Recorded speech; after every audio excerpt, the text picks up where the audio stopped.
नमस्कार विद्यार्थी मित्रांनो, आजच्या व्हिडिओमध्ये आपण भूगोल या विषयातील अतिशय महत्त्वाचे असे एमसीक्यूज बघणार आहोत. हे एमसीक्यूज जर तुम्ही प्रॉपरली केले, व्यवस्थित केले तर 99% तुमचा अभ्यास याच्या माध्यमातून एमसीक्यूजचा म्हणजे जे आपल्याला बहुपर्यायी प्रश्न दिलेले असतात त्याचा होईल, हे मात्र 100%. चला बघा, पहिला आपण एमसीक्यूज बघूया पटापट. भारताचे सर्वात दक्षिणेकडील टोक या नावाने ओळखले जाते. कोणत्या नावाने ओळखले जाते? इंदिरा पॉइंट या नावाने ओळखले जाते. चला आपण दुसरा पर्याय बघूया. दुसरा आपण एमसीक्यूज, भारताप्रमाणे ब्राझीलमध्ये सुद्धा काय आहे? भारताप्रमाणे ब्राझीलमध्ये सुद्धा प्राचीन पठार आहे. काय आहेत? प्राचीन पठार आहेत. चला पुढचा एमसीक्यूज बघूया आपण. ॲमेझॉन ही जगातील एक मोठी नदी आहे. या नदीच्या मुखालगत ॲमेझॉन नदीच्या मुखालगत त्रिभुज प्रदेश नाही. हा अतिशय महत्त्वाचा प्रश्न आहे. चला, त्रिभुज प्रदेश नाही आहे. चला पुढचा पर्याय, अरवली पर्वताच्या पायथ्याशी कोणते पठार आहे? मेवाड. अरवली पर्वताच्या पायथ्याशी मेवाड हे पठार आहे. पुढचा पर्याय, खालीलपैकी कोणता आकार भारताचा किनारी भाग योग्य प्रकारे दर्शवतो?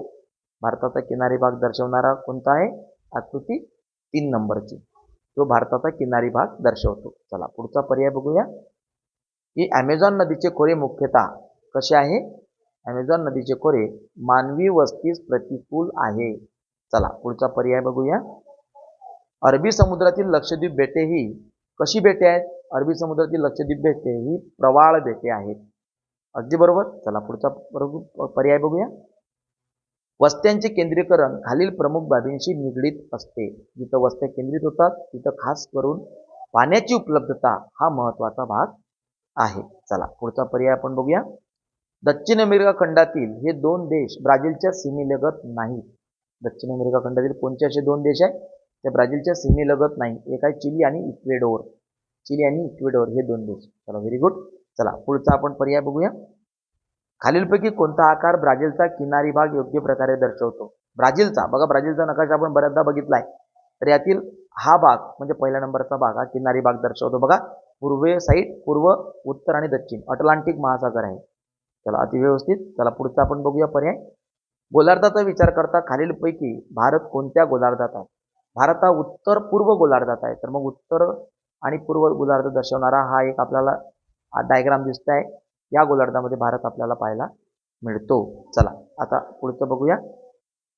ब्राझीलचा सर्वाधिक भूभाग कशाचा आहे? ब्राझीलचा सर्वाधिक भूभाग हा कशाचा आहे? उच्चभूमीचा आहे. ब्राझीलचा सर्वाधिक भूभाग हा उच्चभूमीचा आहे. चला पुढचा पर्याय बघूया.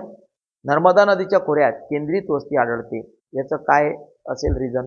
याचं रिझन आहे शेतीयोग्य जमीन. शेतीयोग्य जमीन असल्यामुळे नर्मदा नदीच्या खोऱ्यात केंद्रित वस्ती आढळते. पुढचा पर्याय बघूया. भारत व ब्राझील या दोन्ही देशातील अर्थव्यवस्था देशाची अर्थव्यवस्था कशी आहे? विकसनशील प्रकारची अर्थव्यवस्था आहे. विकसनशील. व्यवस्थित. चला पुढचा पर्याय बघूया. ब्राझीलच्या आग्नेय भागात प्रामुख्याने कोणत्या प्रकारची वस्ती आढळते? ब्राझीलच्या आग्नेय भागामध्ये आपण बघतो, आग्नेय जो भाग आहे तिथे केंद्रित वस्ती आढळते. ब्राझीलच्या आग्नेय भागात, कारण की त्या भागामध्ये लोकवस्तीचे दाट केंद्रीकरण झालेलं आहे. पाण्याची उपलब्धता, सुपीक जमीन या कारणानं. चला पुढचा पर्याय बघूया. भारताचे दरडोई उत्पन्न ब्राझीलपेक्षा कमी आहे. कारण याला एकच कारण आहे मित्रांनो, ते म्हणजे प्रचंड लोकसंख्या. भारताचे दरडोई उत्पन्न ब्राझीलपेक्षा कमी असण्याचं कारण म्हणजे प्रचंड लोकसंख्या. पुढचं, भारताचे दरडोई उत्पन्न ब्राझीलपेक्षा कमी आहे. कारण याचं कारण काय? याचं पुन्हा तोच रिझन आहे, प्रचंड लोकसंख्या. चला पुढचा पर्याय बघूया आपण एकदा. ब्राझीलमध्ये कमी नागरीकरण असणारे राज्य कोणते? कमी नागरीकरण झालेलं राज्य ब्राझीलमधलं पारा हे राज्य कमी नागरीकरण झालेलं आहे. पुढचा पर्याय, दोन्ही देशातील राजवट प्रकारची आहे. दोन्ही देशातील राजवट कशी आहे? दोन्ही देशातील राजवट आपली प्रजासत्ताक आहे, ब्राझील आणि भारताची. पुढचा पर्याय, ब्राझील देशाची अर्थव्यवस्था ही प्रामुख्याने व्यवसायावर अवलंबून आहे. कोणत्या व्यवसायावर अवलंबून आहे ब्राझीलची अर्थव्यवस्था? तृतीयक व्यवसायावर अवलंबून आहे. तृतीयक प्रकारचे जो व्यवसाय आहेत म्हणजे सेवा क्षेत्र, याच्यावर अवलंबून आहे. चला पुढचं आपण बघूया. पुढचं एमसीक्यूज, भारतामधील विखुरलेल्या वस्त्यांचा प्रकार कुठे आढळतो? भारतामध्ये विखुरलेल्या वस्त्यांचा प्रकार कुठे आढळतो? डोंगराळ प्रदेशामध्ये आढळतो. चला पण आता पुढचं एमसीक्यूज, ब्राझीलमध्ये वाहतुकीसाठी सर्वाधिक वापर केला जातो. कशाचा केला जातो? रस्ते मार्गाचा वापर केला जातो. चला पुढचा पर्याय बघूया आपण. भारतात दर वर्षांनी जनगणना होते. किती वर्षांनी जनगणना होते भारतात? दर 10 वर्षांनी जनगणना होते. जनगणना दर 10 वर्षांनी भारतात होते. पुढचा बघूया आपण MCQ. भारताच्या अति उत्तरेकडे वने आढळतात. कशा पद्धतीचे वने आढळतात? हिमालयीन वने. अगदी सोपं आहे, काही कठीण नाही. चला पुढचा पर्याय बघूया आपण. जगाच्या लोकसंख्येपैकी रिकामी जागा टक्के लोकसंख्या ब्राझील देशात आहे. किती टक्के लोकसंख्या? 2.78%. लक्षात घ्या, जगाच्या एकूण लोकसंख्येपैकी 2.78% लोकसंख्या ब्राझील देशामध्ये आहे. पुढचा बघूया पर्याय. रिकामी जागा ही हिमालयाची सर्वात उत्तरेकडील पर्वतरांग आहे. हिमालयाची सर्वात उत्तरेकडील पर्वतरांग हिमाद्री. शिवालिक ही खालची आहे दक्षिणेकडील आणि सर्वात उत्तरेकडील पर्वतरांग हिमाद्री. चला व्हेरी गुड. पुढचा बघू पर्याय. ब्राझीलमध्ये रिकामी जागा भागात दूरसंचार सेवांचा मर्यादित स्वरूपाचा विकास झालेला आहे. कोणता भाग आहे जिथं दूरसंचार सेवा अगदी मर्यादित आहे? वायव्य भाग. वायव्य भागात अगदी मर्यादित सेवा इथं झालेल्या आहे. पुढचं बघू. राजस्थानच्या मैदानी प्रदेशाला काय म्हणतात? राजस्थानच्या मैदानी प्रदेशाला थरचे वाळवंट असं म्हटलं जाते. चला पुढचा पर्याय बघूया आपण.